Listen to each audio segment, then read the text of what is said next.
Okay, whoever's there watching online, welcome. I hope you're having a wonderful Monday so far today.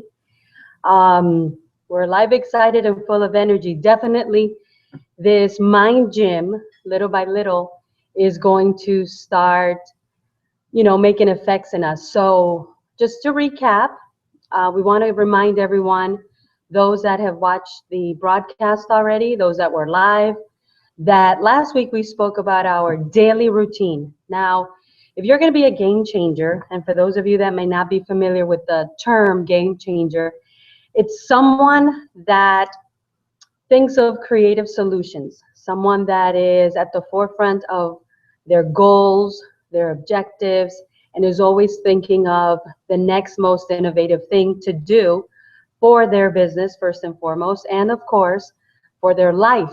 You know, a lot of people say, well, I am not going to combine my life with my business, but that just can't happen. That is impossible. We are one whole being, and everything that we do, both in our business and in our life, are interconnected. So last week we spoke about how do we start our morning routines? How do we get our morning routine going so that we can have our minds being strong and focused and on purpose?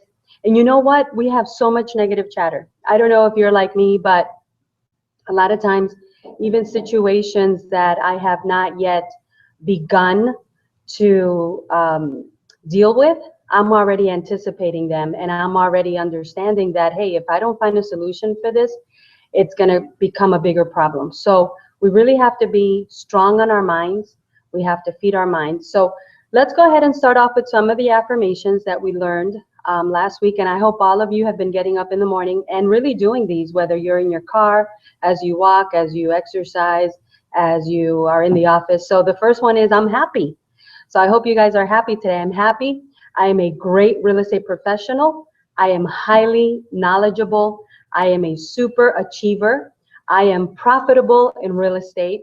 I am productive every day. I am growing in all areas of business. I am respected as a professional. I am admired as a professional. I am savvy in real estate. We also have I am reaching great results. I am a power-packed listing machine. I am a superb listing agent. I am getting listings with ease. I am listing property every day. I am prospecting every day. I am highly influential. I am a real estate champion. I am confident. I am highly effective. I am bright, bold, and blissful, and I am a winner. All right, now that we've got some positive things, positive affirmations, positive words downloaded into our mind, now we're going to go ahead and get started with today's mind gym. So I sent everybody out a link for a video that talked about our comfort zone. So if you're like me, perhaps you would say, oh no, you know what, I'm doing the most that I can, and I'm reaching great results. Obviously, I am being profitable, and everything is going my way.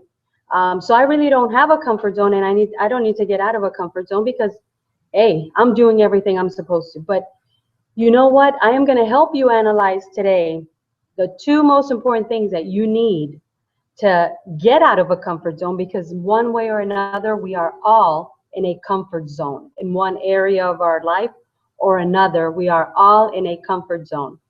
So if you watched the video that I shared before today, it talked about what is it that a comfort zone does. And we all have them. We all have different comfort zones that affect our lives. We all have comfort zones that hold us back. They are those places where we are kind of stuck, kind of just sitting there and just, cruising per se. I think that's the best way to put it. You're just cruising. So things are good. Everything is status quo. It's not really a problem. It's not a crisis. So you're just cruising. But here's what we know. There's two things that are always happening in life. If something is not growing, then it is slowly dying. If something isn't growing in your life, if something isn't flourishing, if something's not moving forward, then it is slowly withering away, or growing stale, or growing stagnant, or slowing down. Everything that has life grows and changes. Let me say that again. Everything that has life grows and changes. So, for example, you as a person, if you're not on the mind gym and if you're not taking on these life lessons and applying them, then are you growing or are you slowing down? Nothing in life remains the same. Nothing. You could think about your own life. You could think about your kids, your grandkids. You could think about your home. If you're not maintaining your home, maintaining your car, then it is slowly dying. It's, going in disrepair slowly but surely. Because guys, here's the most important thing you have to take away from this mind gym today is that there's no such thing as I don't need to do anything about X or Y or Z situation. If something is not growing, if it's not moving forward, then it is slowly withering away. And that's the same way we are. So a lot of people find change difficult, but that's the first thing you need to realize. If your life, if your situations, if whatever it could be, your relationships, if your physical self is not moving forward and changing consistently, then it is slowly going to go into an area that you're not going to be happy with. The results aren't going to be there. It's kind of like taking the accelerator off of, take the pedal off of the gas on I-75. Yeah, at the beginning, everything seems fine. Hey, I took the gas off, my foot off the pedal, and I'm still going pretty fast. But just wait a little while, and you're going to see that you're going to have to do something about it. So the first thing is to realize, and that's the first key, is to eliminate that lack of knowledge that we all have that things are okay. Everything is status quo. No, if you're not working on it, then sooner or later it's going to slow down. So that's the first key, to get out of any comfort zone. And maybe your comfort zone is really, you're in an area where you're producing results, where things seem like they're okay. But remember, there's always tomorrow and time waits for no one. So you always have to be ahead of the curve. You always have to be anticipating, okay, when do I need to plan time off for myself? When do I need thinking time? When do I need time with my spouse, my partner, to connect once again, to, maintain the relationship that I have with this person? When do I need to work on my business plan? When do I need to work on my, workout routine? What else can I do to keep myself healthier? What else can I do to maybe invest money and start getting a cash flow? What do I need to do and put in place so that I can multiply my efforts and diversify my income? What can I do to have some exponential growth? What can I do to feel better? So as far as spirituality, what are you going to do to feed your inner self, that inner man that at the end of the day is always everywhere with you? So analyzing and realizing that every area of our life needs to be worked on always, consistently. Number two, it's to make a decision. Okay, if there's an area of your life where and we all have them, that you could be doing better, that you could be playing at a higher standard, that you could be just accomplishing and reaching more, then you need to make like a strong declaration. You know what? I am able to accomplish this. Why have I not accomplished it? So number one, again, it's to realize that everything needs to be changing consistently and always, because nothing remains the same forever, okay? And number two, it's to make a declaration. So let me ask you, what are you sick and tired of? Think of your life, think of your relationships, think of your family, think of your physical self, think of your finances, think of your contributions or your investments. What are you sick and tired of? What things come to mind when you say, I'd like to be able to grow more or achieve more? What comes to mind? What are you sick and tired of? In our society, it's a lot of people. The other day I was listening, there are two main problems in the world, and that especially, all of our lives, we can attest to this. Number one It's money matters. You know, money problems cause the most divorces throughout the nation. And number two, it's family matters, because of course money affects family. So if we don't have family issues, then we have money issues, and if we have money issues, we have family issues. So what is the declaration you're going to make? Because that's how you get out of your comfort zone. And we're all in a comfort zone.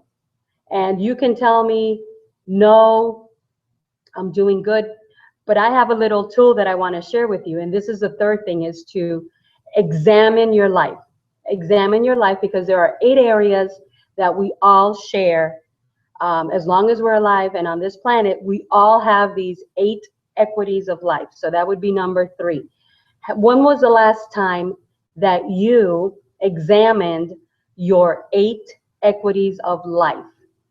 8 segments of every human being's life, and we all have them. So when was the last time you analyzed that? So I've got a little tool here, and if you can look at it, I'll hold it up so those of you that are watching live can see it. So you see that there is a circle, right? And in this circle, if you notice here, at the very core is number 1, and out here is number 10. So this is a tool that I'll share with everyone that's watching and everyone that wants it. And you know what? It's really so important, because it will help us to evaluate, where am I with each of the equities of my life? So for example, all of us have family and relationships. All of us have mental and emotional situations. All of us have a physical body and physical needs. All of us have, social lives. So, we all have social lives right here. All of us like to give back. So we all want to make contributions, and we should all be making contributions to our community, to our society, to loved ones, to organizations. So we all have the ability and the equity of having contributions. Then we have here, let's see, social, fun, physical, mental, spiritual. So are you, and most people would say, oh, I'm a spiritual person, or I'm not a spiritual person. So I don't know. It depends on who you are. We all have a career, right? And we all have finances. So all of us have these 8 equities: physical, mental and emotional, family and relationships, spiritual, career, finances, contributions, and social. So one of the great things that this little tool can help us do is analyze and evaluate, okay, where am I financially? So am I a 1, 2, 3, 4, 5? Maybe you're a 10 financially. And then, of course, you go, where am I in my career? So these 2 would probably be more or less the same. But then when you go to spiritual, where are you spiritually? Are you a 1? Do you dedicate time to your spiritual life at all? Do you have one? Do you exercise any type of faith belief? What do you do to feed your inner man? What do you do to empower yourself? What do you do to, recharge yourself mentally and internally? And then, of course, family. How's your family and relationships? Emotionally and mentally, how are you doing emotionally and mentally? Are you strong mentally? Are you strong emotionally? And then, of course, let's say that everything was going great, and we come to the physical part of our lives. Are you a 1, a 2, a 3? Are you a 10 physically? Are you at your optimum physical and health-wise? Are you at your optimum? Or can you use some work in that area? And then, of course, are you a person that likes to have fun? Because there's really some people that have a lot of money. They do great in their career, but they don't enjoy life whatsoever. So it's important to know, what do you do to enjoy life? How do you spend time having fun with people you know, or people that love you? What do you do for fun? Are you sociable? Are you social? Then, of course, contributions. Do you give to any organizations? Do you volunteer at any organizations? And if you do, can you do more? And if you don't, then that's a good place to evaluate. So all of us have these 8 equities, and it's really important for us to understand that keeping balance in all these areas is really what makes life worth living. Okay.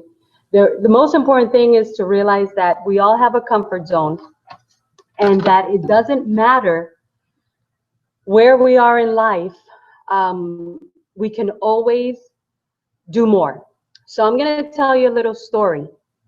So there was this gentleman that at the age of 49 decided to start a business venture. And he started working really hard, started, focusing on his goals, just doing everything he had to. 3 years later, he was a multimillionaire. He had grown in his area of business like no one else, and things were going really good. And he felt he was on top of the world. He continued at that pace, and he continued at that level for many years, for about 18, 19 years. But on the 20th year, after him enjoying a lot of success and having reached really the summit, the peak of his life in his career and his finances, life kicked in. And due to tax changes, economical situations in the country, and due to circumstances that were beyond his control, he found himself within the next 12 months losing 95% of all his money. He was in bankruptcy. He was in debt for over $4 million, and he could not find a way out. By now, he was 65 years old, and he was facing the biggest crisis of his life. The biggest crisis of his life. He had no idea what to do. So for most of us, the story would end there. I mean, we started at 49, did really good, saved up a lot of money, had a great business, had a lot of investments. The life, that we've always dreamt of, this gentleman was living. But then at the age of 65, he lost it all, and now found himself $4 million in debt. So whereas for most people, the story would end there, he decided to make a comeback. He decided to begin once again, and he started from scratch. This time he was wiser. This time he was smarter. This time he did things a little different. Well, the story goes on to say that in the next 4 years, he earned $20 million. He was able to pay off all of his debtors, and he went down in history as the man that made a business comeback. Where everyone else's story would have ended, he was able to pick himself up at the age of 65. At the age of 65, he was able to do it again, and by the time he was 69, he was worth even more than the first time around. He was worth $20 million, and he went on to run his businesses until the age of 80. So I don't know how you've been programmed. You don't know how I've been programmed. We all have a mind, and they say humans only use 10% of it. Imagine if we use 100% of it. But here's one thing that I know, and I believe: we are a product of our mind. And don't ever get into the comfort zone of falling into the lie of everything is okay and I don't need to do anything. I've already reached my goals. I already have all the money I need. I don't need to do any more. That is a false sense of security, because you and I both know, even in more so in today's day and age, that there's no such thing as us having a guaranteed life. We don't even have the next 15 minutes guaranteed. But let's say we lived until we were 95 years old. Between now and then, we have been designed to continuously be in a state of progress. Don't be like the majority of people that don't feed their minds, that don't feed their thinkings, that don't have mindset changes and mindset shifts, that just go through life following in somebody else's footsteps, don't be like those people. Always be reaching for more, because you may end up being like the $20 million man, the man that um, thought that he had it all, and then due to tax changes and government issues, he lost it all. So stay strong in your mind, feed your mind. Remember, you and I eat 3 times a day. Some of us eat 10 times a day. Depends on the day. What do you do to feed your mind? How do you keep your mind strong? How do you keep your mind focused? How do you keep your mind creating, innovating, thinking, strategizing, searching, finding, implementing? How do you do that? It's impossible unless you have a mindset shift, unless you feed your mind, unless you internalize good things. You are a product of your mind. So I hope that you're going to stick with us from now until we end our mind gym. It's going to be about 10 weeks. And I look forward to a lot of great changes for you, first and foremost. And then if you change, the people around you are going to change. Your families are going to change. Everything around you will change. You'll become a different person. But remember, it all begins in your mind. And we can't go anywhere that our mind has not already been there. So not only are we a product of our thoughts and a mind, but if you haven't taken your mind beyond your circumstances and beyond your challenges, if you haven't evaluated where are you in each of the 8 equities of your life, if you haven't gotten out of your comfort zones, if you are thinking that everything is okay and you stop growing in one or another area, then it's only a matter of time before you end up with a crisis. And don't be a crisis manager. Be a proactive manager of your life, and always anticipate, the tomorrow and the next year and the year after. Even though we don't have the next 15 minutes planned, that is what we're supposed to do. So stay on fire, stay alert, keep reaching for more. There's greatness and potential within you that you still have not even explored. There are people that are watching you and counting on you to be able to, follow you into a new way of living. There are people that you can influence with your changes. Keep doing your daily affirmations. They really get you pumped up. They really get your mind on the right track. And God knows that we've got so many naysayers, so many haters, so many issues, so many circumstances, so many people telling us no, so many, challenges and hurdles and obstacles and things that are always coming at us. And the worst part is that if you don't feed your mind, you have all this negative chatter that is always going on in your mind. All the negative chatter, all this, and they're all lies anyway. But since you're not counter-attacking it with anything positive, it just keeps on going. That makes us pessimistic. That makes us slow. It slows us down. It doesn't make us people of enthusiasm. So, if you're out there talking to buyers and sellers, you've got to be enthusiastic. You've got to believe that you are successful even before you become it. So fake it until you become it. Stay strong. Keep joining me on the Mind Gym. I don't know about you, but this is helping me. So even if none of you do it, I'm going to continue doing it because I want to be a philanthropist. And if you don't know what a philanthropist is, look it up, because maybe you'll decide you want to be a philanthropist also. But I believe being a philanthropist is the ultimate in leaving a legacy behind, so that even once we are all gone, we live on forever. Wouldn't that be great? I mean, so many people die every day and they're gone. A year later, people, except for their families, hardly don't remember them. But what if you decided today that even after you're gone, you will live on forever? So I leave you with that thought. Make it an awesome day, and the best is yet to come.